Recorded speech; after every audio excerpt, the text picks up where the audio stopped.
Magandang araw, Pilipinas. Naudlot ang paglipat kay dating Mayor Alice Guo sa Pasig City Jail kagabi, makaraang hindi makumpleto ang kanyang documentary requirements. Nakapiyansa si Guo sa kasong graft na kinaharap nito sa Valenzuela Regional Trial Court. Pero non-bailable ang kanyang kaso sa Pasig RTC, kaya't ipinag-utos ng hukuma na ilipat na siya sa female dormitory ng BJMP sa Pasig.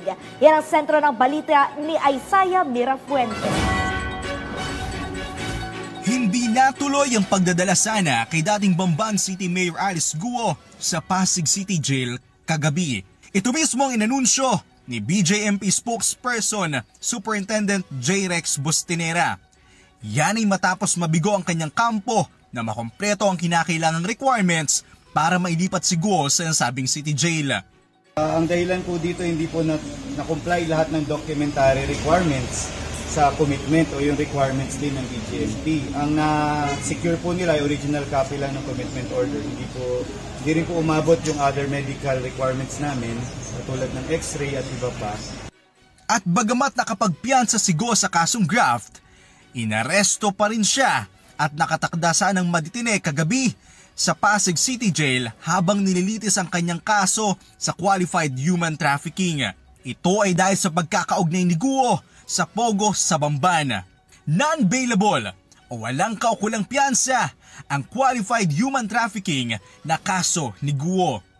Ngunit balak ng mga abogado ni Alice Guo na maghain ng petisyon para makapagpiyansa ang kanyang kliyente.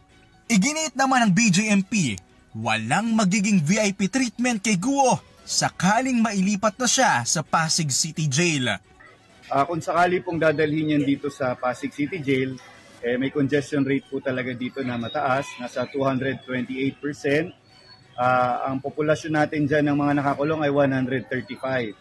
Ang ideal lamang na nakakulong dyan nasa 36.